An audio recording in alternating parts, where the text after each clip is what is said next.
Where were the other drugs going? Welcome in to the Bro 4 Squad podcast, where we are just a bunch of bros drinking beer and talking movies. This is episode 182, and I am your host, the Mayor, Jeff Hornacek. Thank you so much for checking us out and joining us for the movie discussion tonight. Before we get started, let's go around and meet the fellow bros. And we begin with our enforcer in the paint, Matt Geiger. Now, Geiger, baseball season just started, so I had a question I wanted to ask you from a game I was watching. In a traditional benches clearing brawl in baseball, do you find it cowardly or just clever as a former player how the bullpens always manage to sprint onto the field, but then instead of fighting, they just talk to each other? Not really, because it's the bullpen. They're not meant to go long distances, so after the sprint, they're kind of tapped out. They're only about to go a couple innings. Now, if you would have the bullpen actually in the dugout, I think they would maybe actually throw some fists, but just to show you that every baseball fight is basically just fake fighting, if you're going to go fight someone and you have a weapon like a bat and a helmet, why would you drop the weapon and throw off the helmet where most of the punches are going to go toward the head area? Makes no fucking sense at all. Imagine a Viking running into battle and he drops his sword and his shield and just It'd be like the Patriot, like, hey, there's the British. Let me just drop my musket in my, vest and then just go and fight them. Makes no fucking sense. And then it's just like the guy with the drums and the flute. He's like, why are we even at this fucking event? This doesn't make sense. Good advice. That's such an intern role in the Revolutionary War. Yeah, you'll start with the flute, and if you survive, you might make it to the army. Look, flute's important. How are we supposed to keep rhythm? Like, what do you mean keep rhythm? Everyone's shooting muskets and cannons at us. I don't know, Dylan. That attitude is not, say, middle management potential to me. Next, we go in the lab to the mad scientist, Brian Banner. Now, Banner, you are a scientist, of course, and I need to replace a doorknob in my house, and I can't fucking do it without destroying half my living room. I tried to pry the damn thing off this weekend, and it looked like it was going to be pretty destructive. So how much would you charge? Give me the friend discount to come over and help. Look, I'll do just about anything for a six-pack and half a meatball sub. Can I have eaten the other half of the meatball sub, or do you need it to be ordered as a 6-inch? That way you don't feel disrespected. Oh, I don't care. Half a meatball sub is half a meatball sub. I do like how every time you make this request, you're realistic. Like, eating an entire meatball sub is kind of like... It's too heavy. It ruins the rest of your day, Yeah. So Too much sauce, the meat kind of sets in there, and obviously the cheese, you're just down for the count if you have the whole thing. Can I give you a hot take? I prefer my meatball subs without cheese. Wow. Sorry, guys. Not even Parmesan? Okay, maybe I'll sprinkle a Parmesan. My God. I feel like I don't even know you anymore. Twist my arm. Jesus. It's like when you go to Subway, that's art, bro. The guy made your sandwich. He's a fucking artist. I think so, but... All right, on the Bro 4 Squad, we begin every episode with the most important thing in any bro's life, and that is chest day. And although it's later this year than it has been traditionally, it is time for our annual Movie Madness tournament bracket. Obviously, this is not coinciding with the NCAA tournament like we typically try to.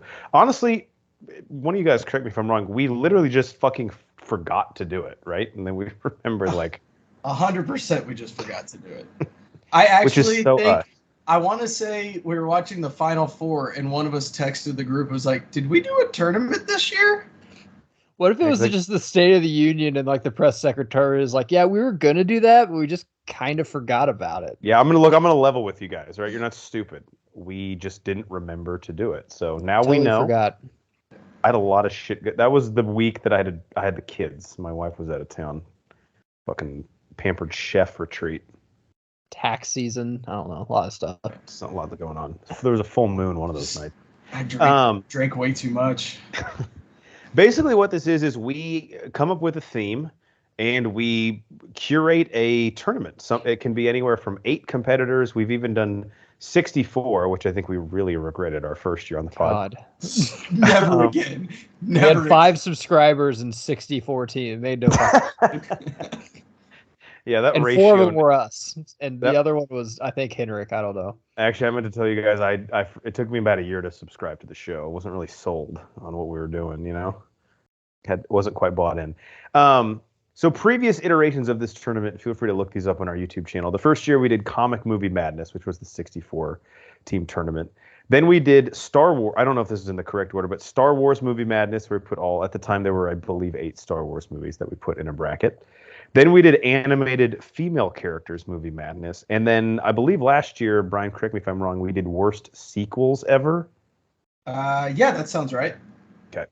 So this year, in honor of Robert Pattinson and Matt Reeves' The Batman, which actually, as you're listening to this, should be dropping on HBO Max within a day or two, we are doing a Batman Actors Movie Madness. So we're taking the 7 actors who have played Batman in a live action film, and then the only person who could possibly enter this tournament as an 8th seed, which is Kevin Conroy, who has voiced Batman on both Batman the Animated Series and then several of the DC animated movies as well. So what we're going to do today, because this tournament, as always, has been decided partially by us, but mainly you, the fans, is live on pod. We are going to do a random draw of those 8 actors to put them into a bracket against each other. So no bias in the seating.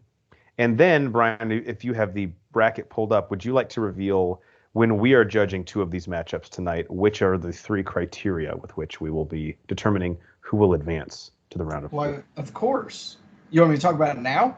Yeah, just so the people know what. Okay. I didn't know if we were going to draw first. That was my only question. So we decided that the criterion for this tournament is they're acting as Bruce Wayne. They're acting as Batman. I personally think those are essentially 2 different characters. I think a lot of the other bros agree. And then the third one is their fighting ability / use of gadgets, kind of overall badassness of Batman himself. Let's say the physicality of the role, which will be difficult. That's a smarter way to say that. Difficult to judge for Conroy, but not impossible, I would say.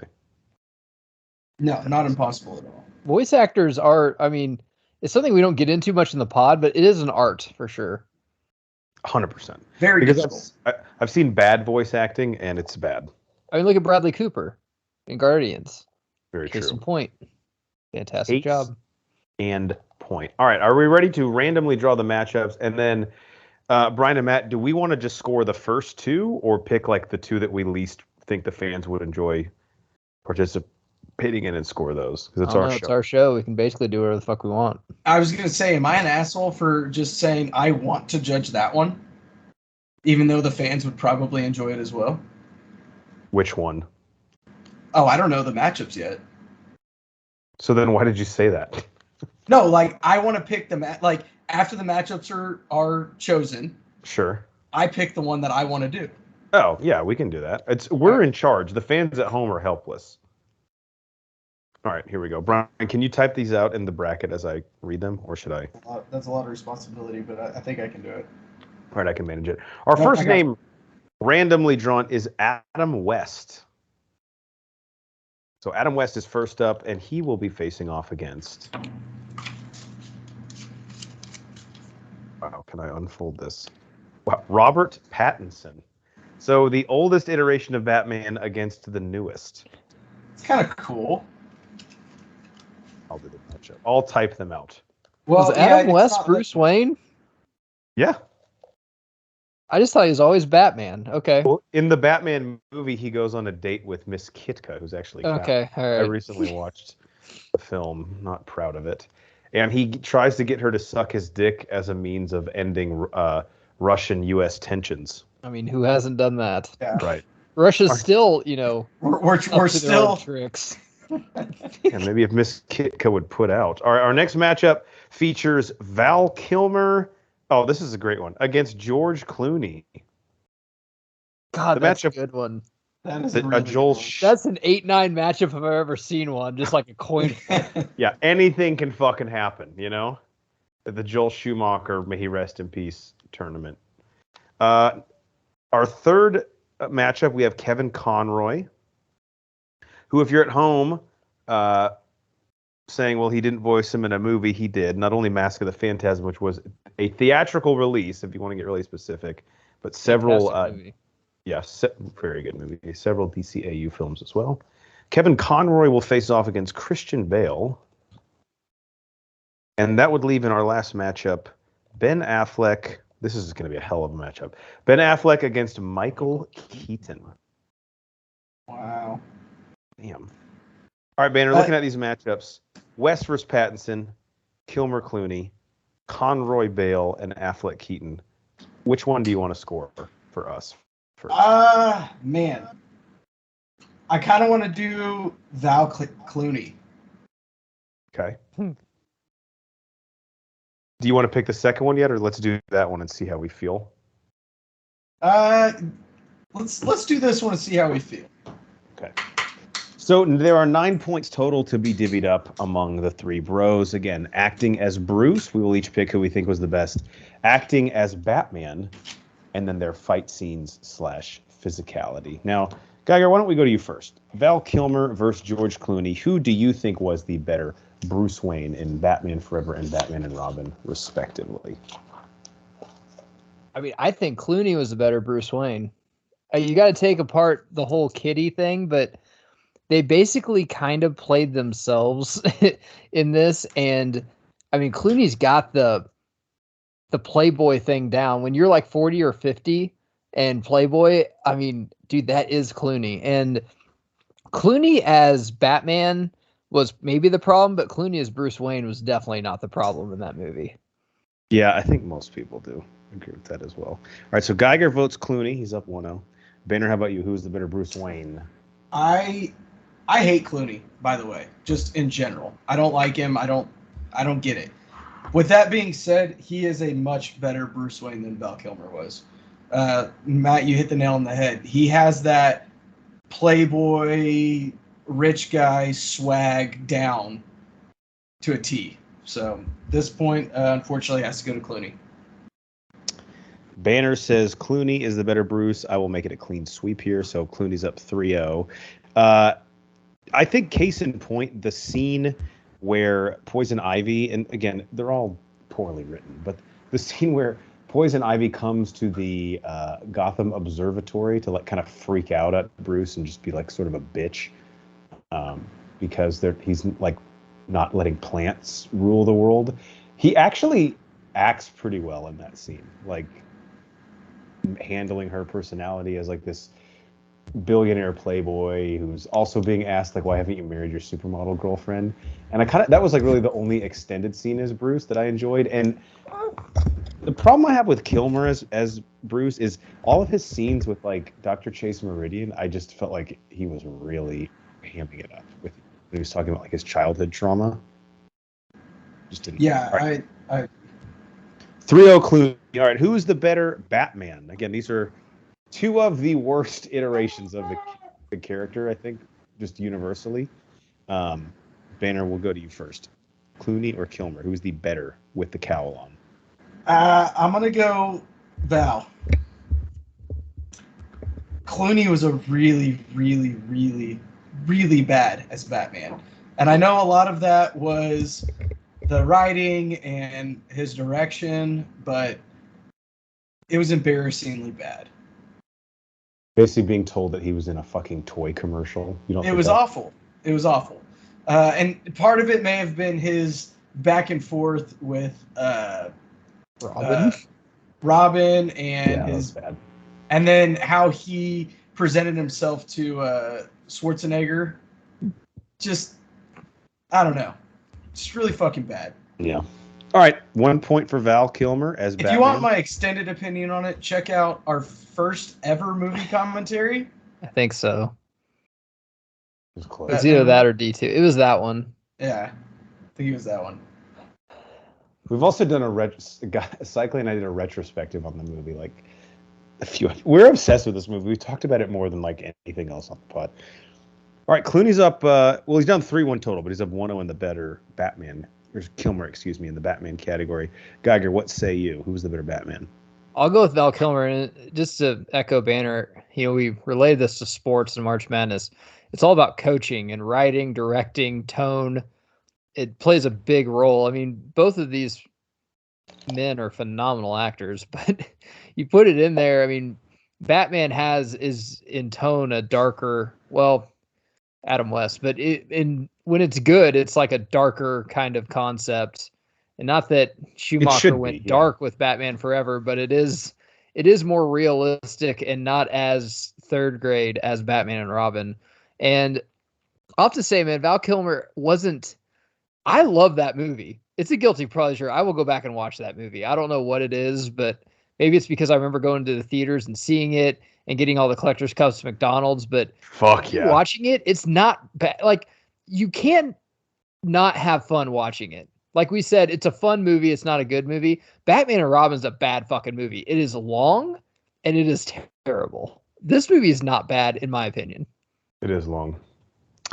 I'll make it a clean sweep for Kilmer to tie this thing at 3-3. I think the end scene, he's actually pretty good as Batman. And even though I don't feel anything with regards to his relationship with Harvey Dent Two-Face, I think I blame a lot of that on just how fucking poorly written his character was. It makes no goddamn sense that he's the same character from Batman Returns, which he's supposed to be, because they literally just, all of their relationship happens off screen. But I do think the scenes with, like, the dichotomy with Kilmer's character and he had a better character arc as Batman, because remember, he had to decide, does he reveal himself to Chase Meridian or does she actually like Bruce Wayne? And so that was actually kind of a cool thing that they did and hadn't done before in a Batman movie. So Kilmer ties it up at 3-3. All right, the last one is Physicality. Sorry, Jeff, I love how Dr. Chase Meridian just every single scene looks like she came off like an OnlyFans, like she just was taping her OnlyFans and then like came. It's like how, I mean, she was so thirsty in it. It's great. The way that they like constantly find ways to explain why she's in lingerie is, I kind of respect it. Like, it's awesome. The opening scene where she's at the crime scene, she's like, "Well, I got the call from my bedroom." I'm like, and you can't put a fucking shirt. You know what? It's fine. You sleep alone like that? Like, oh my God. That's like $400 lace lingerie. I mean, it's fine. I'm not complaining, but marry him and have a kid, Banner. She won't dress like that forever. Well, it is. All right, last one is Physicality. It's tied 3-3. I'll go first here. I'm going to give my point to Clooney, mainly because I just think Batman and Robin is one thing I did love as a kid. There's a lot of fighting in it relative to Batman Forever. And I think a lot of that is because they were trying to sell toys and action figures. But as a result, like, they're not good fighting set pieces, but they're a little bit fun. Like the ice skating one in the beginning, like, come on, you gotta fucking enjoy that a little bit, right? The scene, I guess pretty much at the very end, where they're put on the new costumes because they had to sell another set of toys, and they fight in the observatory is kind of cool. And I also like the scene right when they invade Freeze's hideout, where he has a little tussle with Bane, which is good. So I'll say Clooney, but this is a difficult point to give because I don't think either of them were very good physically in the role. And Val Kilmer's Batman is like so fucking emotional the whole time. I'm like, are you gonna like cry if you punch somebody? Like, what's gonna happen with your? Like, I regret hitting him so hard. All right, 4-3 Clooney right now. Banner, what do you think? This is a hard one. This is definitely the hardest. I mean, there was a clear Bruce and clear Batman. There's not a clear winner in this one. I think I have to give it to, and I can't believe I'm saying this because I fucking hate myself. I have to give it to Clooney, and I think it's because his fight scenes, yes, there were some more, but they were just fun. Regardless of anything else, they were just fun. They may not have been good, but they knew what they were, and like the ice skating scene, it knew it was going to be ridiculous, and it just slid right into the slide. Yeah, you have to view that as like an episode of Mighty Morphin Power Rangers on Saturday morning. And they set the tone for the entire movie with that scene. Yeah. All right, well, Clooney's going to win now since he's up 5-3, but Geiger, are you going to help him cover the spread? Who gets your... I'm going to give it to Kilmer before we lose any more subscribers. How can you both be like, oh, Physicality? Well, I give it to the ice skating fight scene. Like, what the fuck is that? On Batman Forever, the one where he goes to like the street where Robin is, and that fight scene is actually pretty fucking cool. When Robin's like racing, that is a pretty cool. And the opening scene with Two-Face it's not really necessarily a fight scene, but it's him saving a victim before a bomb goes off and stuff. Like that's a pretty cool scene. And then the ending scene when they're swimming or whatever, and Batman Forever, like it's not the perfect. We've never really gotten a Robin. This is the first one we gotten, and Chris O'Donnell in that movie. Obviously, it's a little more poppy, but it wasn't bad how they introduced Robin. And I know that's not what the point's going to, but a lot of those scenes, man, with the physicality where he tried to save his family, the circus. There's a lot of cool scenes in Batman Forever. I'm giving it to Kilmer. All right.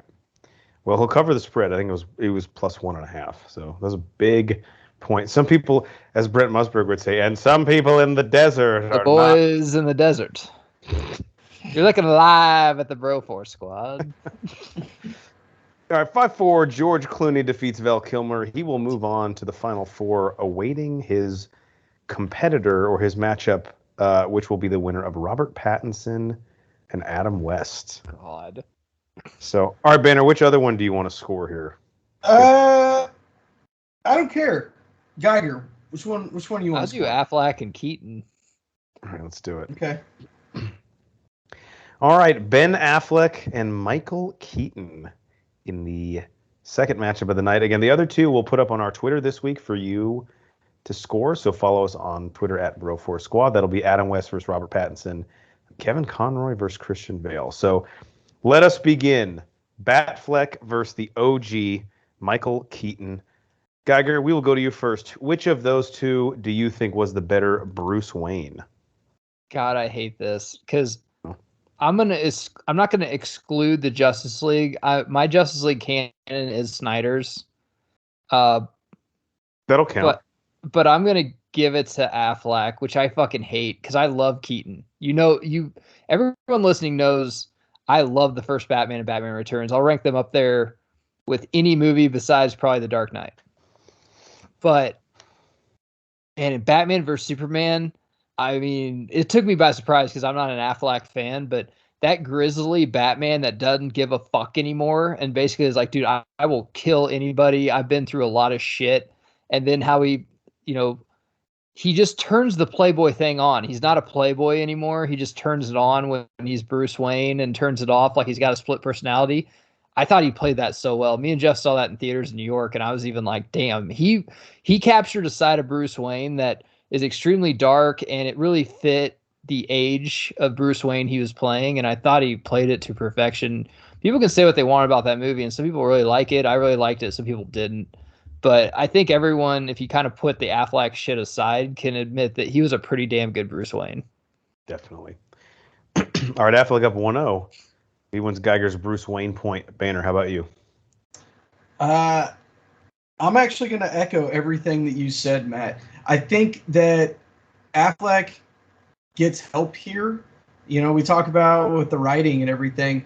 We haven't seen this kind of Bruce Wayne Batman yet. That older, like you said, can turn it on, turn it off, and just doesn't give a fuck is Batman. We haven't seen that. So I think he really benefits a lot from us getting a different take on Bruce Wayne and older Bruce Wayne. I really, really like that. All right, so Affleck is now up 2-0. Something just happened to the... Oh, I scrolled over. All right, so let me say this. I loved the Michael Caine, Christian Bale dynamic as Alfred and Batman. I know it was a smaller sample size. If we would have gotten a little bit more, meaning like one more solo Batman movie of Irons and Affleck, I think I might have liked their dynamic more because Geiger knows that Jeremy Irons Alfred, where he's just like drinking a tumbler of scotch while he's like helping Bruce from the cave, was like one of the coolest fucking dynamics I've ever seen on screen. He's the army wife. Like this is his 10th deployment. She's not worried about him like coming home dead anymore. Like he's gonna survive. He's done it a million times. He like doesn't give a fuck anymore. The line that he has where he's like piloting the Batwing, he's like, "There's 14 insurgents on the second floor. Shall I drop you off on the third?" He's got like the big fucking ice cube and he's just drinking his scotch.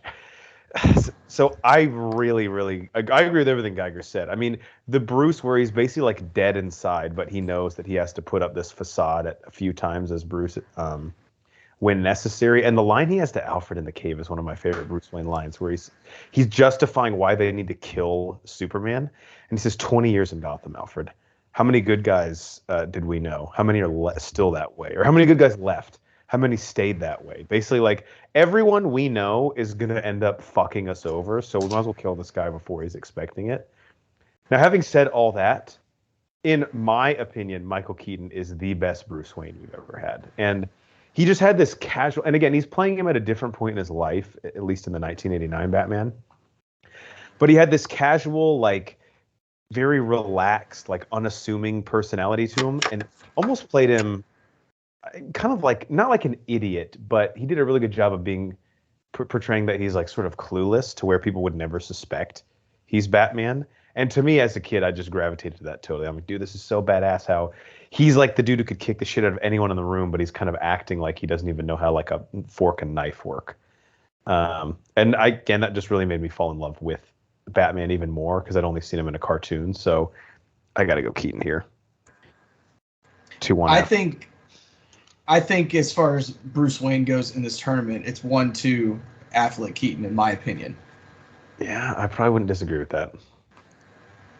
All right, Banner, we'll go reverse order for the second one. Who is the better Batman? I think Keaton is the better Batman. To me, Keaton is Batman. He was the first Batman I ever saw. He is Batman. Everybody that came after him gets compared to him. I know Adam West came before him, but I don't count that because I was negative 35 years old. All right. So it's tied at 2-2 as Keaton gets your point for best Batman. Geiger, what do you think? So Michael Keaton is Batman. Christian Bale was always, the American Psycho guy is playing Batman. And Ben Affleck is Ben Affleck playing Batman. Mm-hmm. Michael Keaton is Batman. Because before that, he was a comic and no one... and I'm kind of talking out of my ass because I was like 1 year old, but I went back and watched a lot of the interviews and stuff. And a lot of people were pissed off. They're like, why is this comic playing Batman?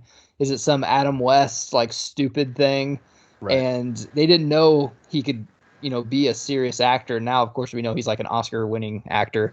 And as Batman, man, what do you want to talk? Him and Jack, you got to talk about how they interacted with villains too, which, as Batman, Affleck and Henry Cavill's dynamic, I mean, it was okay, but not even close to Keaton and DeVito, Keaton and Pfeiffer, Keaton and Nicholson, any of that. Keaton and what's the guy's name? We always make fun of his voice, who is Max Schreck. Christopher Walken. Christopher Walken, like anything like that. I mean, he is Batman. The other people are just other actors in different roles that are playing Batman, and some of them did a really good job at it, but Michael Keaton will always be Batman. I mean, give Tim Burton a lot of credit. We've shit on him a lot on this pod because I think he has like 3 really good movies. He had his time. Yeah, the rest are pretty shitty. But he cast Michael Keaton and Danny DeVito in one of the darkest Batman movies that we've ever seen. Yeah. Like, that's crazy. I still honestly am fucking haunted by Danny DeVito as Oswald Cobblepot, that black shit coming out of his mouth. All right, Geiger. It's a 3-2 right now, Keaton, and I'm going to have to give Keaton the clean sweep in Batman.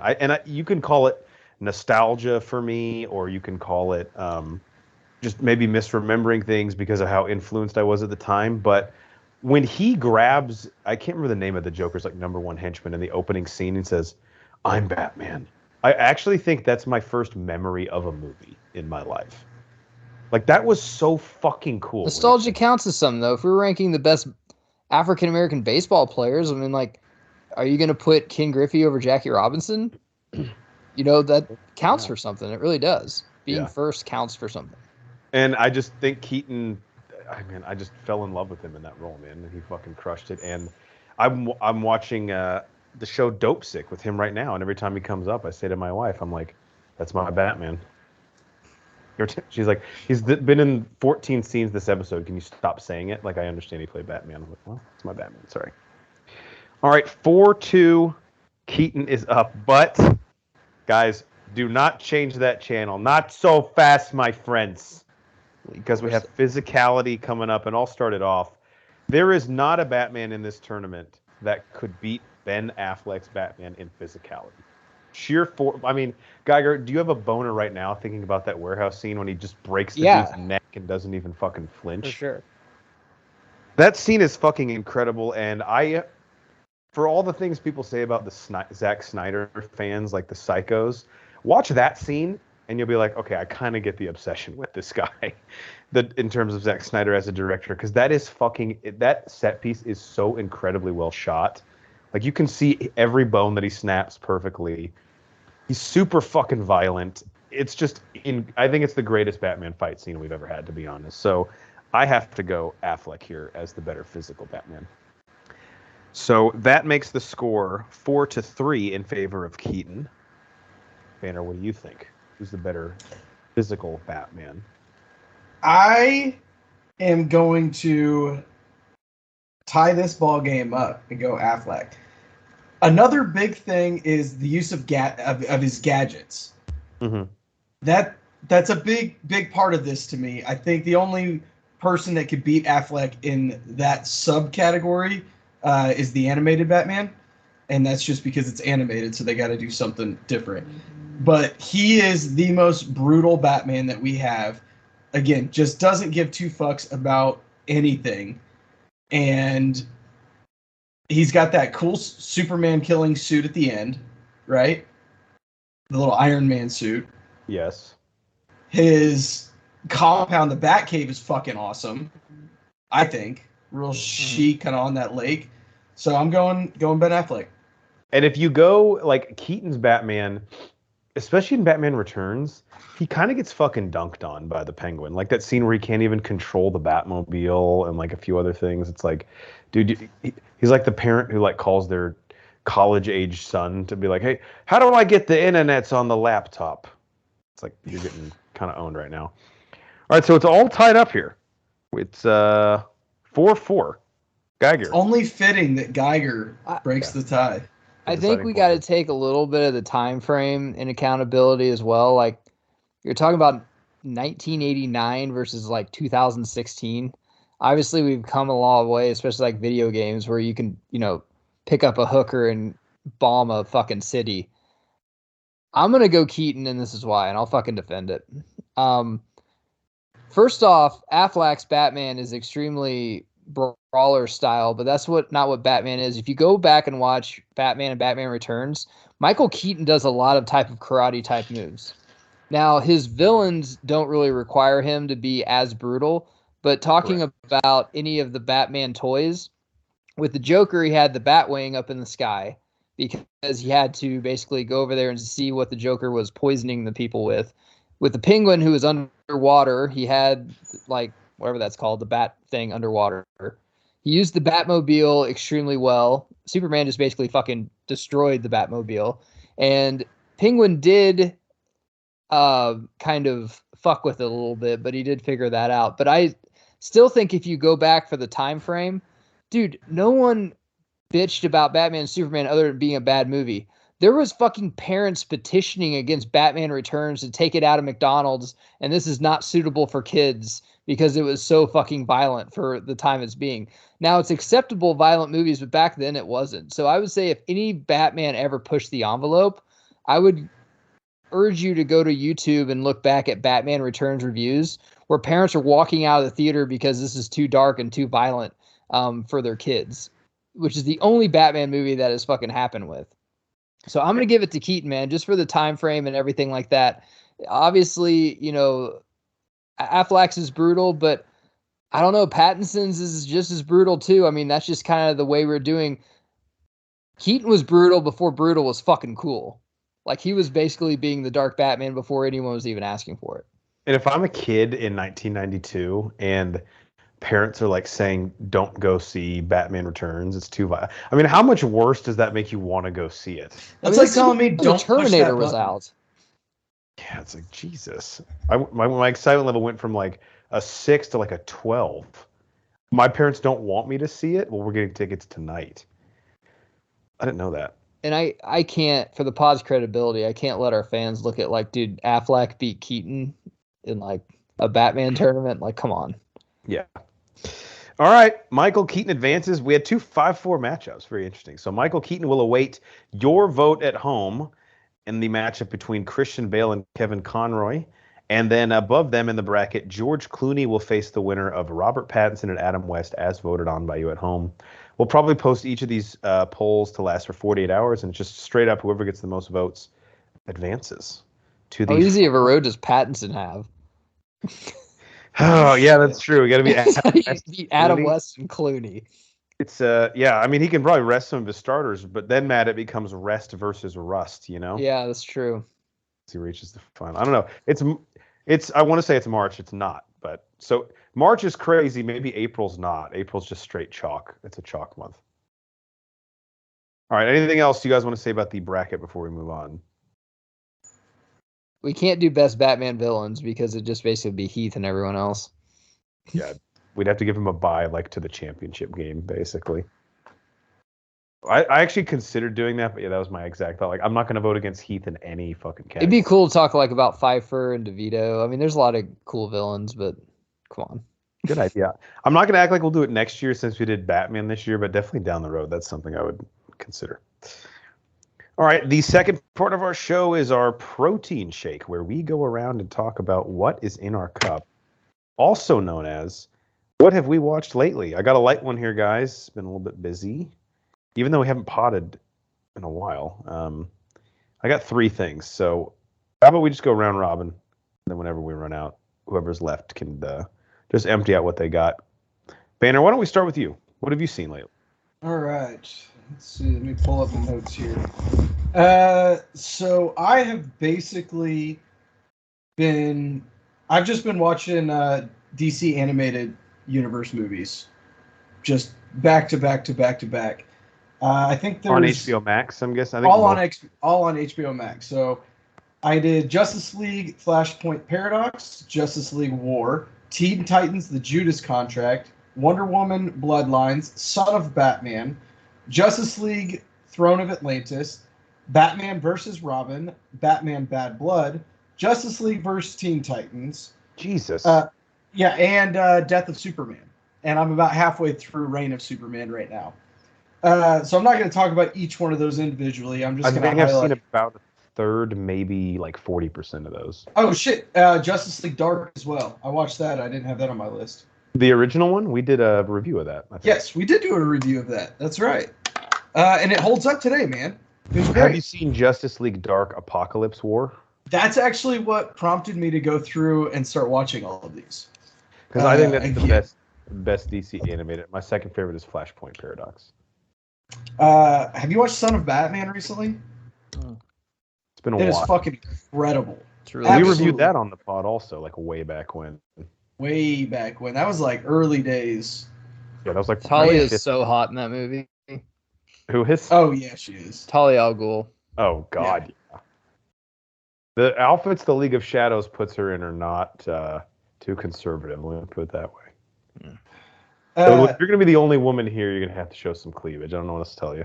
If you masturbate to anime, which probably half our subscribers do, like I never have, but I understand it. Sometimes when I watch this. It's a safe place. I just think I couldn't, like, I wouldn't be in a good place after. I think I'd start laughing halfway through and then never get an erection again. Yeah. But to each their own.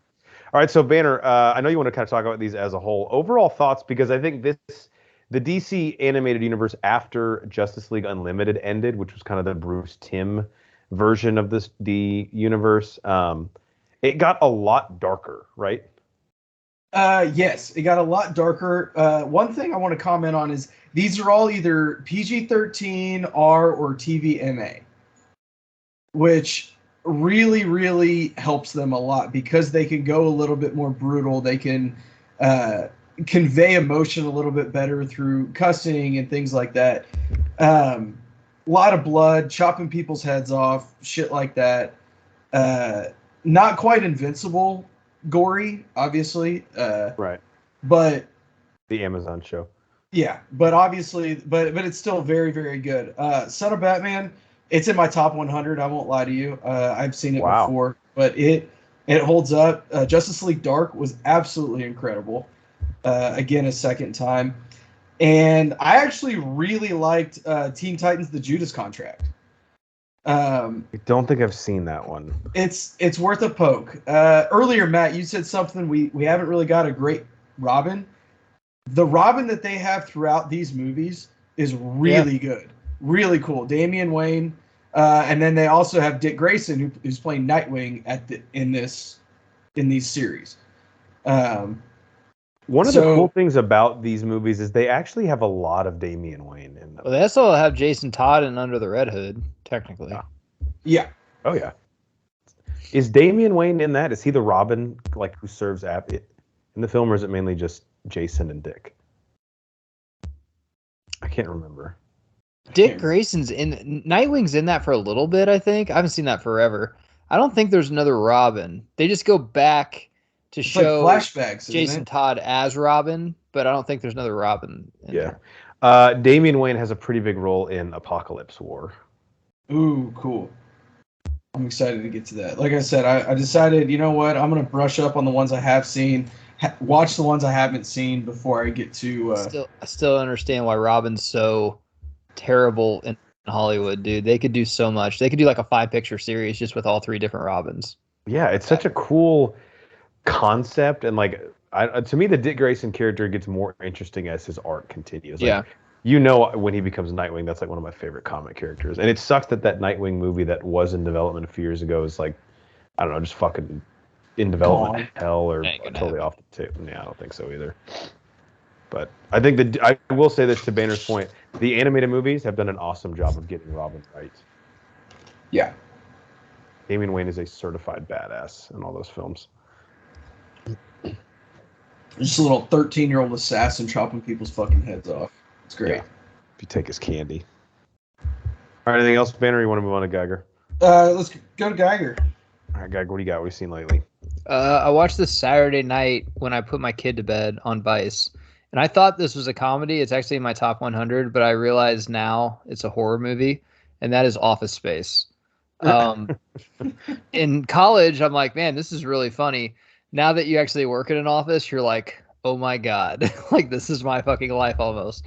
This is, it's hard to compare to The Office show because there's just so much content, but I think The Office show is more for comedy. This is like, I mean, anyone that works in an office feels this. Like, I mean, you don't have a boss like Michael Scott, you know, that's doing a bunch of like illegal shit or whatever, touching people or giving a gay guy a kiss. This movie is as close to an office setting as fucking possible. And also for Mike Judge, who did King of the Hill, he did Idiocracy. He's done a lot of like great shit. Yeah. I mean, this is just perfect. I can't even understand. Like, I drank probably a 6-pack and watched this movie because I haven't seen it in so long that I'm like, oh my God, like as a mid 30-year-old, I can understand this. The only thing is the guy doesn't have kids, but this movie casted up to bottom is just such a great fucking 90s movie. So have you guys seen it in a while? I think I saw it about 3 years ago, and I do remember thinking like Lumbergh is essentially like a horror villain, basically. Yeah. And then the consultants that come in, because we've all had like a business where, you know, like, hey, we got absorbed by this other business. So they get rid of the fat, but then the all-stars they keep are like, hey, you liked your job, right? Well, now you're going to do your job plus 2 other jobs because we're trying to save a fucking bunch of money. No additional pay. Yeah. So then all the all-stars fucking leave because they're like, dude, I could do this job for double the fucking money. The only reason I stayed here is because of, you know, the way the business was run. Man, it is so good. And then the way they try to fuck them at the end, and they're like, man, if we go to prison, it's basically they just send us to a resort. We get conjugal visits and everything. And then the one guy who tried to kill himself gets backed over by a drunk driver and gets a huge settlement. He's like, dude, I fucking made it, man. I finally made it, even though he's like in a wheelchair. God, it's so good. There's a lot of actors too that you like, they're C-list, but they're really good in the roles besides Jennifer Aniston. Well, so there's two things that I think are really relatable in this movie that like you might not think about at first glance. First off, I never worked in the service industry, but the flair, quote unquote, Yeah. conversation that Joanna, Jennifer Aniston's character, has with her manager, where they have to wear like a minimum of like 10 buttons on their shirt. And her manager pulls her aside and goes, "We're just a little concerned, Joanna. You only have 10 pieces of flair on your uniform." And she goes, "Oh, I thought that was the requirement." Goes, "Yeah, yes, it is. It is. But it is the bare minimum that you're." She's like, "Well, what the fuck?" Like, so you asked me to wear. And then the other one that I think we can all relate to with our wives is when Peter is explaining to Joanna the scheme that they have to take the fractions of a cent from each of the transactions of their company and put it into a separate bank account. And she keeps going, "Yeah, that just sounds like stealing." And he goes, "Okay, maybe I'm not explaining this right."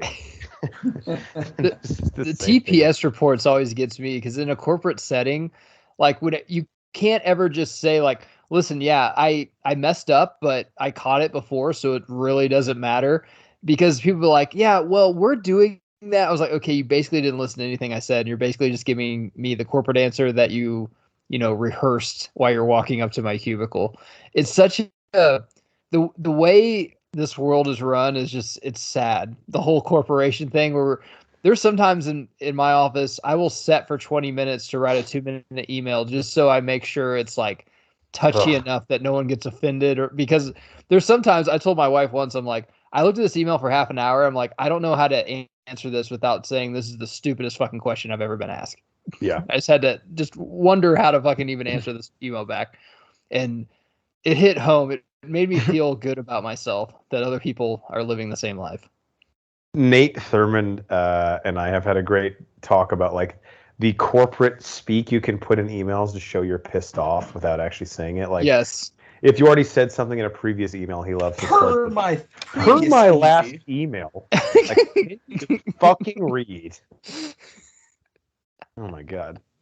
Yeah, I need to go back and revisit Office Space. Oh, it's so good, man.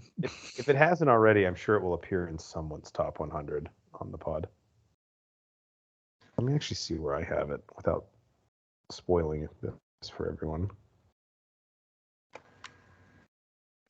My fucking search isn't working, so whatever. You got anything else, Matt? I want to move on. Oh yeah, I got a couple of other things. I wanted to watch a baseball movie. This is a deep cut, dude. I don't know why this came to my mind, but I bought it on YouTube when I was working from home the other day and ate a DiGiorno pizza and watched Mr. 3000. Have you guys ever seen this, or have you seen it in a really long time? It's been a long time. I think I saw it. Yeah, I don't even remember. I've seen it once. The premise is fantastic. Bernie Mac, who is kind of a dick baseball player, kind of like a Barry Bonds, just treats the media like shit. Thinks it's all. He gets his 3,000th hit, just quits mid-season, even though they're like World Series contenders.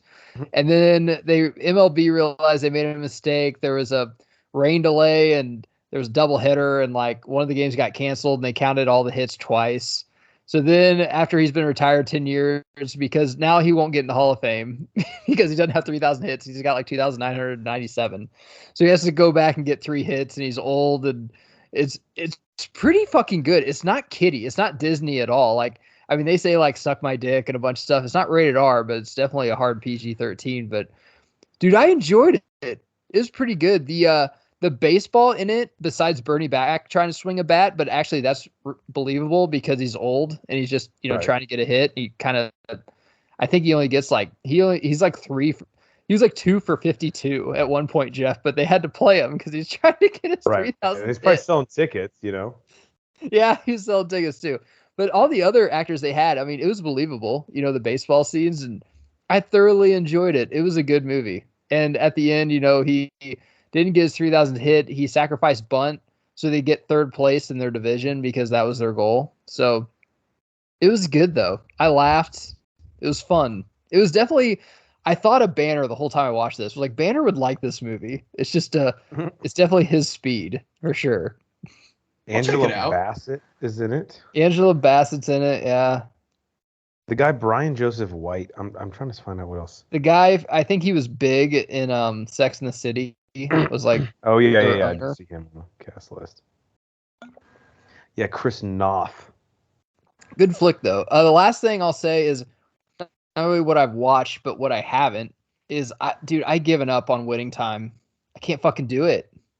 I haven't seen anything past the first episode, and so what's your issue with it without spoiling it? I mean, I kind of know what happens, but I was gonna binge it all at the end. I That's won't not good spoil news. it, but the one thing, Jeff, this is how bad it is. Episode 2, and I knew about this a little bit. My dad did because he read his book, but they go after Jerry Tarkanian from UNLV, and he's actually in it. Not him because he's dead. But they go to Vegas and they try to get him to coach the Lakers, and I'm still out on it, which is probably my favorite basketball coach and favorite basketball organization ever is UNLV Running Rebels. Right. But after like 4.5 fucking hours, I still haven't even, they're not even like preseason yet. I haven't seen any Really? basketball at all. Oh my god, bro. I mean, fuck all Magic that. is finally in LA and just kind of getting acclimated. I mean, they haven't started Who's this show practice. for then? If we're 5 episodes in and there's no basketball, It's all about Jerry Buss and like his Playboy shit and how he's trying to build the. I'm like, dude, I don't really care about the business of the basketball thing. Like, that could be that what they needed to do. This was kind of like an OJ Simpson thing. The movie, not the movie, but the show on FX. Remember the one episode like halfway through where it was just about the jury? That's what they was should this have done the with People with versus OJ Buss. Simpson? They should have just went one episode. Hey, this is the business of it with Buss and Jeannie and doing the Laker girls. Everything else, I just want basketball. That's fucking it. That's all I want. Yeah. And Is that I don't asking too believe any much? of it either. Yeah, that's not asking too much in a fucking show about the Showtime Lakers. But I mean, you've only seen the first episode, but like the whole thing about Jerry West, I'm like, I don't believe any of this happened. I don't believe any stuff with Red Auerbach happened. And there's some stuff, you fragment, like, Blind Side, like some of those sports movies, like, okay, obviously this didn't happen, but there's a little piece of it that maybe did. But literally, I'm watching this, and even Magic said, I watched one episode, I didn't really like it, but I'm going to do my own. And I'm like, okay, I'd be interested in that. I want to watch the basketball part of it. Well, my dad told me this because he's a big kind of basketball historian. Jerry West doesn't even drink in real life. And they make his character like some alcoholic, like psycho which is interesting in the show. But if it's just like a total bastardization of who he really was, and it's like, I mean, I want to know, like, you can give me all I'm not scared of you like making someone look bad. Just make them look accurate, And I guess it's just the whole Adam McKay thing to me that's like, okay, you're doing your own spin on it, but like, where's your skins on the wall to be like, what's your connection to the Showtime Lakers where you can go out on a limb on all these stories where like some of it has to be believable, man. Like, Yeah, a you're just making unicorn's shit going up to at come this on the point. court here in a second. Yeah, I don't know. I think I might be kind of at my wit's end with Adam McKay since he's gone away from comedy. Don't Look Up was okay, but like parts of it, I was like, Jesus Christ, dude. When we get it, it's an Adam McKay I'll be movie. interested if you binge it, how far you get it. It better be like a snow day or something, man. I'm not even fucking kidding. It's just after a while, I'm like, it teases you so much that I'm like Kareem's in like the first episode, then you don't even fucking see him. Yeah. I was intrigued after the first episode, but clearly not enough to have gone back to the show. Right. Again, so. What's it, like 10 episodes? I don't even know how long it is. I mean, I watched 4 episodes and they still haven't done any basketball. It can't be 10. It's got to be more than that. All right. I mean, we got this team. This is the first year team. James Worthy even on this fucking team yet. I mean, are they doing like the whole dynasty? I mean, the first scene is Magic getting AIDS, so they have to do the whole thing, right? Are they holding out for multiple seasons? I don't fucking know. With that acting list, with Adrian Brody and all this, maybe, I don't know. Possibly, but at a certain point, it's like, if all you did in the season 1 was tease a second season, like, you're just not going to get one. Got to have some content there. This says episode guide. So episode 7 airs next. I'm trying to see if this is how many are in. This says 11 episodes in season 1. So you're 5 out of 11. So you're more or less halfway through, and you have no basketball. That's absurd. I mean, I think According to IMDb, there is a season 2 listed. It doesn't show how many episodes, but makes it look like it is a possibility. Huh. All right. Let's see. I don't know. I'm kind of upset hearing you say that, but I'm glad you told me. I was too, man. We had this circle. We were talking about this 4 months ago on Pod. Yeah. Yeah. How excited. And we're like, man, it's on HBO. We all have HBO. Let's fucking do it. Yeah, they should have gone for it. All right, I just finished a show on HBO that I highly recommend to you guys. Our Flag Means Death. Have you guys heard of this? I think you were telling me about it a little bit off Pod. So, Matt, you're either going to love this or hate it, but it's from Taika Waititi, who wrote and stars in it, and he directed the pilot episode. And it is Pirate about... show, yeah. Okay. Yeah, that's right. Show. It is fucking hilarious. It's hilarious. Taika Waititi plays Blackbeard in the show, and it's basically a comedic take on like the cutthroat world of being a pirate in like the Renaissance age of piracy. And the main character in it is Rhys Darby, who you guys probably know best as the guy from the new Jumanji movies. He's the one who goes, "Welcome to Jumanji," and like introduces the game to them. But he plays a guy who's like a gentleman pirate. Basically, he leaves his life of privilege, like where he's rich, to become a pirate because he thinks it sounds badass. But he's basically like a little bitch and like reads books and like doesn't want to be like violent with other people. And he runs into Blackbeard and they just become fucking best friends. And there's a lot of really fun like cameos from famous actors in this, and it's basically just them at sea, getting drunk, being vulgar, being like hilarious pirates. Some other guys in this, and I was like, man, I need to watch it. I totally forgot about it. I'm glad you brought it up. Yeah. And dude, the thing that I like, so it's I think 10 episodes, but they're each like 25 minutes, which is good. Nice. Another guy you might recognize, Joel Fry, is one of the guys in his crew. He was Jasper, I believe, in the Cruella movie, and he was also in the movie Yesterday. Oh, okay, yeah. Yeah. He's really funny. So he is the guy. He's actually the guy who he loves sewing, and he comes up with like a bunch of designs for their pirate flag, you know, and they're all like really artistic and like ridiculous. That's like one of the pilot episodes. So Our Flag Means Death. I highly recommend it. And the way it ends, like they have to do a season 2. It ends on a pretty interesting good note. Yeah. And it's just a fun show. To me, it was like unique. And Matt, I know you love pirates. Even though this is like a much different spin on the pirate, there's a lot of good laughs in it. And if you like Taika Waititi, he's fucking hilarious in this. I'll definitely give that a whirl. Yeah, he's great. All right, Banner, what else you got? All right, so me and the wife have been on like crime documentary, true crime shows kick here recently, and one of the ones we watched was Inventing Anna, and this is we tried to get through this. He said it was just too long. It was absurd. It's 9 1-hour episodes, or like 57 minutes or 2 minutes or whatever it is. And there was so much fucking fluff in it. This, literally, you could have done the exact same story in 4 episodes. This is like a female version of the Tinder Swindler, right?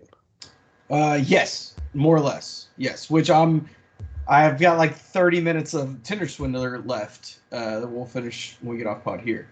Okay, good. And regardless of it being long or whatever, it was somewhat of an interesting story. Julia Gardner, I think, was good, but my God, was her accent the fucking worst. Is she supposed to be British in it? So she's Russian, but at like tough one to do. A young age, she moved to Germany. So she has like a Russian-German, like weird. And the real life person, I listened to some interviews of her, and she sounds fucking weird too. So like I get what she was trying to do, but just like let's just not. It's like a Sophie Turner, Jean Grey situation. Like you can't do it very well, so let's just not and be okay with that. Right. But it was interesting. I would not recommend it just because of the length. I would recommend going and just Googling Anna Delvey and reading about it on Wikipedia, because that's, instead of wasting 9 hours of your life, you can waste 10 minutes. Was there a point that you realized, like, yeah, this is not that interesting, but you were so far in that you're like, well, we have to finish it now? Yeah. I was about episode 7. I was like, I haven't really been very interested in 2 episodes, and it's just getting ridiculous. Like her actually, like, how they portrayed her in the beginning and her starting to con people and starting to build this business of hers, that was all interesting. When it started to fall apart, when you think like, oh, that's going to be the fun part, it was just a fucking train wreck. It was awful. All right. I'll stay away because I've the 2 people that I know, you and Psycho, that saw it. Not a glowing recommendation. Now, one I would recommend going to watch is called Bad Vegan. You guys heard of this one? Netflix. Saw it pop up on Netflix. Is it a reality series or a? No, this is another true crime. 4 episodes, lot easier to take in. Okay. And this is in hour long.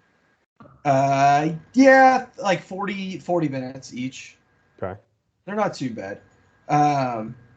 This is about a woman who created basically the first raw vegan restaurant in New York City. Like, it was the cool place to go. They were making a shit ton of money. She meets this guy, and he basically manipulates her and kind of brainwashes her to embezzling millions of dollars away from the business and her investors. Wait, sorry. This says it is a documentary series. Yeah. Oh, I thought you said it was a drama. No. Docuseries. Okay. Inventing Anna was a drama. All right. The other one. But it's interesting. Very interesting. I saw the trailer for it and I was kind of intrigued. It's weird because a lot of these stories like are pretty recent, but I don't ever remember hearing about them in the news. So when they're like, it was fucking crazy, I'm like, but how did I miss this? Yeah, I think. Yeah, this one I think was like early to mid 2000s. So this one I was still a little like, I didn't give a shit what was going on in the world. Like, I was 14. I was just focused on like touching a boob. Dude, they're so dramatic with these titles. The actual title is Bad Vegan: Fame, fraud, fugitives. I mean, technically, yeah, they're right, but that's a little aggressive. It's dramatic, yeah. Yeah. Sex sells. So yeah, I'd recommend Bad Vegan if you like true crime stories. And I would stay away from Inventing Anna. Good to know. Geiger, how about you? Yeah, I'm out. I'm done. Okay. I'll mention I watched the Hulu original movie Deep Water with Ben Affleck and Ana de Armas. You guys probably saw the trailer for this, right? Oh, yeah. Mm-hmm. This is the worst movie I've seen this year. God, Awesome. It's fucking stupid. My Letterboxd review, I go in pretty hard on it. It's already nominated on the Oscars for the Can I Speak to Your Manager award for next year. It basically is the same. I don't want to spoil it in case anyone out there is interested, but it's like the same beginning of a narrative that is replayed 3 times, and then that's the resolution. And this thing thinks it is so goddamn clever. It's a little ridiculous. The performances are okay, but the characters, like, to say they have no arc would be putting it mildly. Like, literally, this movie is 2 hours, 6 minutes, and what gives it the right? Because we end in the exact same fucking place that we are 15 minutes into it. And the last, like, 20 minutes, like, there are just some absurd character choices. Like, characters do... It's basically the narrative equivalent of, like, the guy, like, slips on a banana peel and drops a bunch of plates. It's like, oh, so we've totally given up on any plot logic at all. It had me intrigued because it was sort of like another Gone Girl-esque situation, but, I mean, this thing is just absolute dog shit. So, stay away unless you just want to see a train wreck. But again, it's 2 hours. What are the time for that shit? Yeah, not in the train wrecks for 2 hours. Ben, you got anything else? Yeah, I'll do one more. This is another true crime. Like I said, we've been on this crazy true crime kick here recently. Puppet Master, Hunting the Ultimate Con Man. Yeah. Now, this is 2, maybe only 3 episodes, and I think they were like 40 minutes long. Again, read the Wikipedia little blurb on it. Netflix loves these fucking true crimes. I know, man, and I'm falling for it, unfortunately. But I'm here to report, and you guys know, like, when there's something bad, and I say it's bad, you know to stay away from it, right? Like, I'm the one to be like, yeah, I mean, I liked it. I'm a pushover. This thing sucks. This is the exact same thing that Jeff just said. We end exactly where we started. I'll fucking spoil it for you guys. I don't care. This guy basically cons these women out of money, manipulates them to where they just will do whatever he asks them to do, and moves away, isolates them from their family. And technically, I don't know that he's done anything illegal. I think all this happened in Europe. Technically, I don't think he did anything illegal. He's just being a fucking dick. And, like, no jail time. Like, there was no payoff at the end. Like, he's still just out there running around somewhere. Probably watching this with a beer and some popcorn. Like, hell yeah. He's like, hey, babe, your kids are on TV. Have them come on. Yeah, Matt's right. He definitely subscribes to this podcast. So, yeah, stay away from that one. That's all I got. It's weird because all these are, like, such varying episode, like, or season lengths. Not that I'm complaining, but it kind of seems like it's all over the place. Yeah, I guess and it's interesting what they dive into and what they don't dive into in some of these true crime things. Like, you can go real deep into, like, the court cases, or you can go real deep into, like, how they got there, or how they did the crime. I don't know.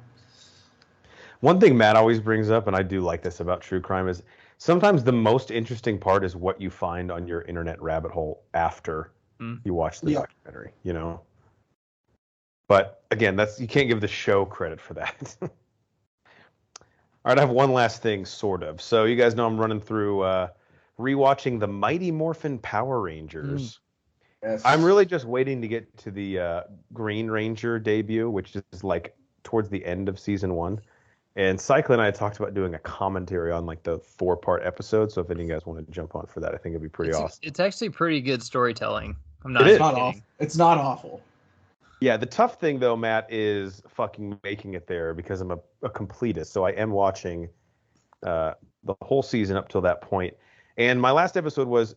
Now, first off, I've said this before. There is a huge debate. The internet's on fire with this thing. People are leaving their wife and kids to go fight on the front lines for their respective side. But there's a big discrepancy over the actual release order of the episodes of season 1. And all of that I'm exaggerating completely. No one actually gives a fuck. It's just different websites have them listed differently. So Netflix has this as episode 8, but the TV Time app has as episode 7. And the last episode I watched was called I, like the letter I, comma, I guy, like your eyeball. Let me read you the plot synopsis here. You guys will love this. Billy helps his young brainy buddy guess his name. It's Willie. With a virtual reality device for the Angel Grove Science Fair, Willie's intelligence and lack of self-confidence entices Rita as she schemes to capture him and use his experiments for evil. The eye guy scopes the boy out, but fails to see the Rangers coming. Wow. What a sci-fi... I mean, no scientific breakthrough has ever been used for evil before. So... And all I wrote down in all these is my favorite quote or moment, and then a description of the bad guy, because I don't want to obviously delve into it too much. But there's a moment in this where all of the Rangers are at the Angel Grove Science Fair, and Trini is like testing out Willie's virtual reality glasses. And she just says, wow, these are more phenomenal. To which I said, if you're trying to fucking hide the fact that you are the Mighty Morphin Power Rangers, maybe don't call the virtual reality device more phenomenal. It's literally like Mike Trout going into Subway wearing a Mike Trout jersey. How they dress in their colors all the time. You Mike Right. Trout? No. What? What? Why would you think that? Because you are. So I just thought it was kind of cocky of Trini. Second off, I think Batman and Robin, the aforementioned movie, which we can't stop fucking talking about, took a cue out of this episode's book because Guy, the main villain, he speaks almost exclusively in I puns. Like every time Rita says something to him, he goes, I, Captain, or I, Queen. And I'm like, yeah, we get it. You're made up of eyeballs. And he also says like sight for sore eyes and some other stupid fucking things throughout this. I can get behind that. Goldar is the definition of looks like Tarzan, plays like Jane, isn't he? Like he looks like but he gets his ass kicked all the time. Well, and he's not a fucking brawler because anytime Rita could she gets pissed off at the Rangers, she could just send him down there, but instead she has Minster or whatever the fuck his name is, just make her some dude out. Like this guy's literally just Clay Putty. Right. And Goldar's just on the bench, So Goldar's the backup quarterback. Right? I was going to say, Goldar's really put him in the game. He's really sitting pretty because he's making, he's not making top money, but he's making steady money. He's like a blue lion guy with a sword. Like he's badass. But Matt, as we all know, the backup quarterback, remember our old boss used to say this, he's every fan base's favorite player. They're always he can do a better fucking job. And the coaches are like, well, obviously not, because we see him every day in practice, and he's still on the bench. So trust us here. That's Goldar. All right, that was Mighty Morphin Power Rangers Season 1, probably Episode 7. I, Guy. I'll report back when I watch Episode 8. Bruh! Yeah, bruh! All right, that parrot noise brings us to the end of our show, which is our Do You Even Lift Bruh segment where we ask a question in the world of movies or TV, and we leave you guys with it at home. The current question is, what are the Bros' top 100 movies of all time? We've been counting down this list since, I don't know, episode 160 or something like that, and you will find the link in the description of this episode, as well as at the top of our website, bro4squad.com. We are counting down, of course, from 100 to number 1, and as we currently sit, we're just gonna have Geiger go today because he hasn't been able to pod in a little while. He's a bit behind us. Matt, before you get us started with your number 75th favorite movie of all time, because Banner's at 73 and I've already done my 72nd. Brian, why don't you tell the people at home how you would describe these top 100 lists? Because I think, as we always say, and it's worth noting, these are definitely not like the AFI top 100 movies of all time. This has a very unique Bro4 Squad feel to them, wouldn't you say? Yeah. Look, are these the best movies ever? No. Are they the best acted movies? No. Are they the best stories? No. Are they the most fun movies? Maybe. This is my personal or our personal top 100 movies. Some of these movies are way higher than they should be because of nostalgia factor or some sort of outside variable that made this better. Like Jeff, was it Rush Hour 2? That was the first DVD you ever owned, right? Yeah. My number 84 movie of all time. Yeah, and that's literally because it was a technological advancement in society. That movie got that high. So these are basically the top 100 movies that you should go off of if you're like, you know what, I'm not into movies, but I want to get into movies. Probably not listening to us, but like maybe you have a friend. These are the movies that you should have them watch. And this list includes, and Banner, I hate to keep calling you out for this, but Jumanji, not the Robin Williams one. And it also includes... Said it with a straight face, too. I can't lie, guys. And it also includes The Great Dictator from 1940 on Nate Thurman's list at number 79. So, yeah, and Cycly has a French film, Amélie. So we get out there. Amélie is actually behind Cool Runnings. That shows you how unique these lists are.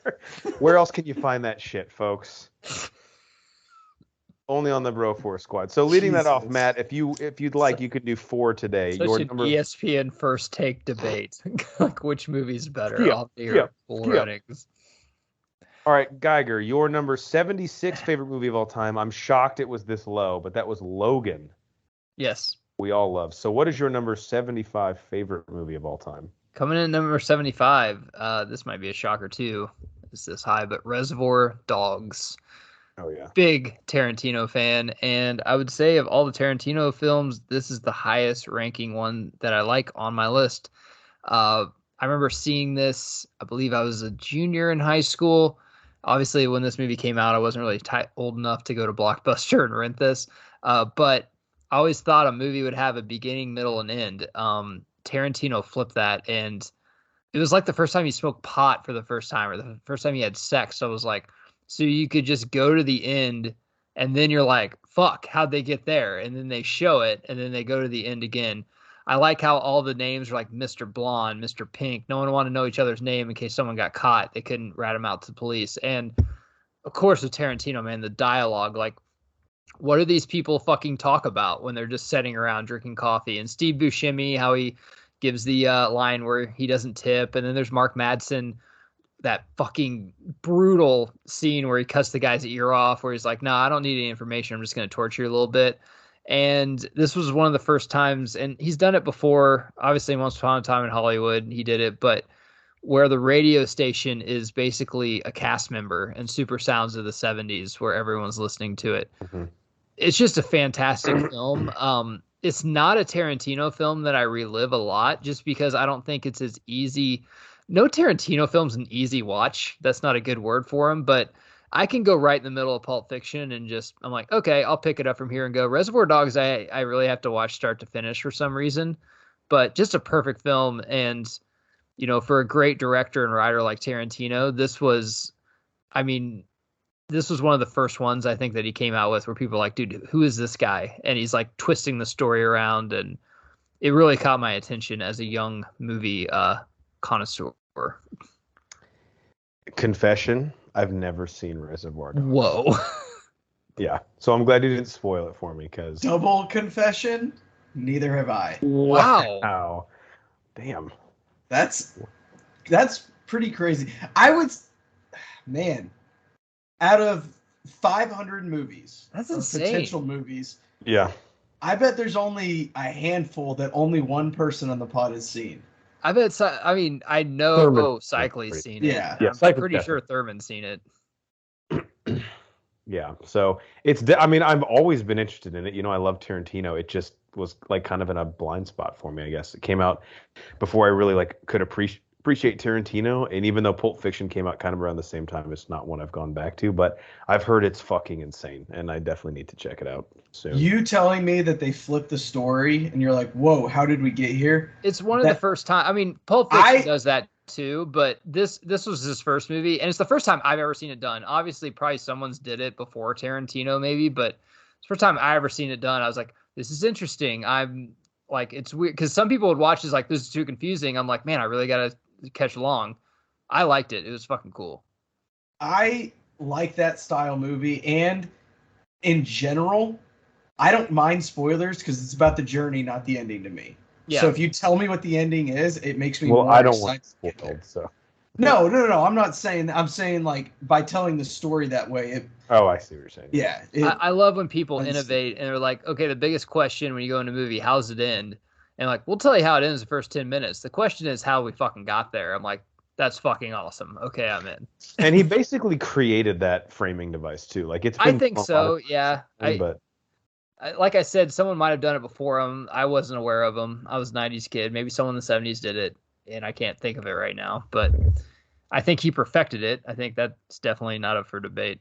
Right. So the next one, number 74, this movie, no fucking way it'd be on my top 100 list until we had this podcast, and it's all due to Ronnie Cycli, because I love to be armchair quarterback for this movie. I love to basically be part of a political party and just point out how the other side is like wrong and everything, and that is Titanic, because I never fucking saw Billy Zane's side of the story until it was pointed out to me. And now every time I watch that movie, I love to just nudge whoever I'm watching with, like, see, like, she's cheating on him. Like, I mean, he fucking takes her to this great fucking ship. And growing up, this movie was basically like all the girls in elementary school love this movie because of Leo.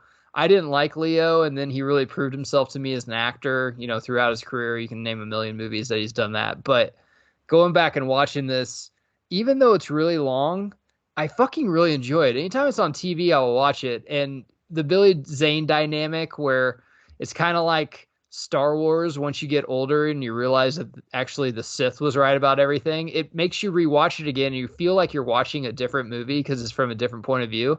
So for that reason, Titanic made my list at number 74. Yeah, and that movie commentary is one of the most fun times I've ever had. Obviously, it's a long movie, but we had plenty of bros on it. We were plenty drunk, and I can probably guarantee if you're at home and you go listen to it, I think you'll have fun with it because we just had fun pointing out shit. Like, we watch it from a lens that most people probably haven't viewed the movie Titanic from. Let's put it that way. And if you want to have more fun, every time we say Billy Zane is in the right because of this drink, you're going to get fucked up. Yep. That was the goal. All right, number 73. Right? Yeah, 73. Another movie. No way it would have made my top 100 until this pod. And Banner made me watch it for a commentary, and I was like, I've always heard this movie is a classic, and when I watched it, I realized. Can I guess what it is? Go ahead. Yep, Jaws. Yeah, Jaws. And after I watched it, I just thought it was like, and I love shitty 80s movies, but I thought this was like a shitty 80s movie with some terrible shark that they made a ton of sequels with, which are actually bad. But this one is fucking fantastic. Like, it's not a shitty 80s movie. I consider it, with the Back to the Future, as it is a classic 80s movie. The acting in this is actually really good. I knew they had good actors in it, but obviously, I mean, we've named a bunch of good actors in this pod already with Clooney and Kilmer, and they were terrible as Batman. But this movie is fucking fantastic. And sorry, it's a 70s movie. It's not 70s, 80s. Yeah, 75. But man, it is really fucking good. And once again, another dynamic. Yeah, once again, another dynamic, how it's a classic, it's classic score, classic lines you've heard before. But then another bros dynamic where you can watch it with your friends and be like, dude, how awesome would it be if we had a shark attack and we just tell our wives and we just go out there and drink for a week? It's like, I'm saving the town. I'm saving our kid. Like, I got to do this. Don't be selfish. It's our fucking duty. And we just go out there and we're like, dude, the shark will not be here. We're just going to fish and drink and, just go back with a tan. Yeah, we come back and they go, hey, do you got the shark? No, we ran out of beer, but we know where he's at. We know where he's at now. So what shark? Oh, the shark. Yeah. Shark, what do you mean? What are you talking about? And that movie has one of my favorite scenes ever. And that's when they're all in the boat, just getting drunk, telling old war stories and showing each other old scars. That is just, it is a great campfire scene, even though there's not a campfire. Yeah. It's one about that in our commentary, how I was like, when I watched this, I watched it actually at work when I was in outside sales. I just parked under a tree and literally watched the entire thing on my phone because I was like, man, this is so fucking good. I got to do a commentary. But I marked that scene. I was like, this is like a Western scene around the campfire, but they're in a boat. And then the dynamic of the old school shark catcher that's like, hey, I use nature to do it. And then you got the guy fresh out of fucking school that's like, hey, we got all this new technology and who to listen to. And one way thinks they're right, and the other way thinks they're right. Fantastic movie, a lot of different layers, a lot of great acting. Made the list. Would have never fucking made my list. Didn't even watch it before Banner's recommendation. It's a classic for a reason, All right, at number 72. You talk about baseball movies. This is one of my favorites, but obviously not the favorite because I got a lot more. But that is the original Major League. It's rated R. It has, I would say, other than Bull Durham, it has an actual baseball feel to it. Like, it is a real baseball movie. There's no dog playing center field. There's no, angels in the fucking outfield. There's none of that. It's a real fucking baseball film. And the last scene, the third act, I mean, Jeff, as a Rangers fan, watching them, in the ALCS, beat A-Rod and the Yankees or, go in the World Series, that feel where it's like, man, the fucking stadium's rocking and, you need two more outs. You get that feel. At the third act of Major League, which a lot of other baseball movies you don't. It's just like a Disney movie or something like Rookie of the Year. you get that feel in this where it's like, man, it's like, this is fucking go time. Like, we could win the ALCS and then go on to the World Series. Great acting.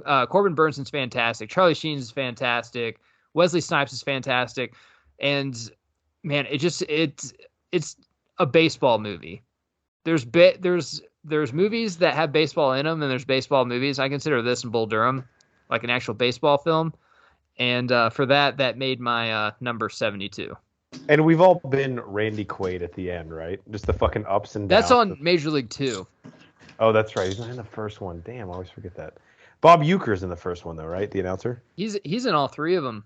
Okay, yeah, he's just a bit outside. Just a bit outside. I always wondered as a kid, like, what if the announcer's just, like, exaggerating everything?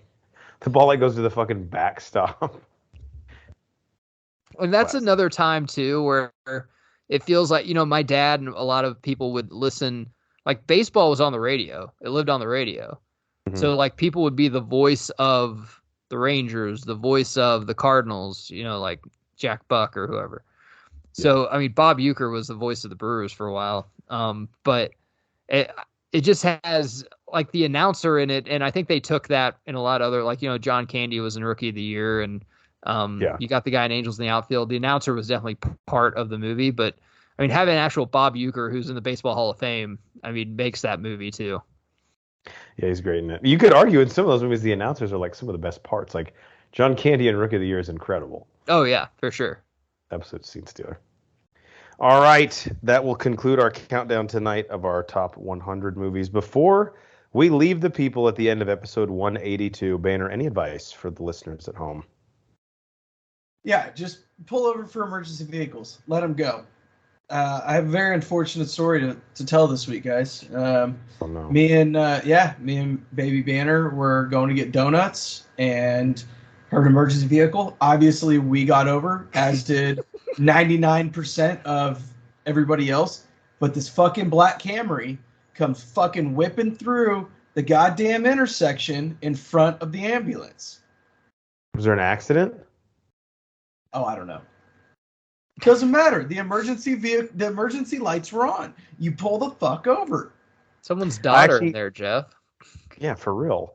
This afternoon, actually, as I was leaving work, I had an ambulance coming up behind me, and I got over. And most people did, but the thing that bothers me too is before you know where the ambulance is going, like the people behind the ambulance are still trying to like the second it passes you, you don't just resume speed. You don't know if the thing's gonna have to U-turn or get in the right turn lane. Just chill. Yeah, you gotta give a little distance. Yeah. Well said. Geiger, what do you want to leave the people with? Does everyone throw away their trash? And if you see something, pick it up and throw it away. Not because like of the earth or climate change or anything like that. Just imagine if you're the guy that's got to pick it up and you're hungover and your wife's bitching at you. Just have them pick up a little less trash or something, Just clean shit up. It's sad we have to say that, totally. Every time I walk by, I'm like, nobody successful litters, I don't think. Yeah, I saw a car like 2 weeks ago throw like a magazine out the fucking window. I was like, you can't just go home and throw that away. Like Bro Force Squad turned into Captain Planet. We're talking about recycling and pulling over for emergency vehicles. Who buys magazines anymore? I don't know, man. This fucking sick freak who was in front of me. I'll leave the people with some other advice. When you go get your hair cut, remember that no, the decision you're making isn't permanent, but it will last about a month. Yep. So make wise choices. And the people cutting your hair, of course, you can trust them to cut your hair, but they get a sales quota as well. So whatever product they're trying to push on you, you don't have to buy it. I had a guy in there the other day, probably about 45, and the woman was trying to pitch him on blue hair dye. I'm like, dude, I don't know what your job is, but you might as well just punt it if you fucking leave here looking like a member of BTS. Well, Clark Kent had blue hair in the cartoons.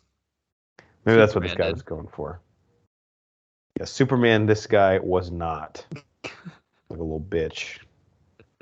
All right, for our enforcer in the paint, Matt Geiger, and the mad scientist, Brian Banner, I'm the mayor, Jeff Hornacek, and we are the Bro Force Squad podcast. Follow us on Twitter at Bro Force Squad. You can find us on Letterboxd, Apple Podcasts, Spotify, and YouTube if you type in Bro Force Squad as 3 separate words, and check out everything we do on our website, Bro4Squad.com. Please help us by voting in the Batman Actor Movie Madness Tournament. Till next time, we'll see you in the Batcave. I'm going to have a tumbler of scotch poured for me to drink along with Alfred.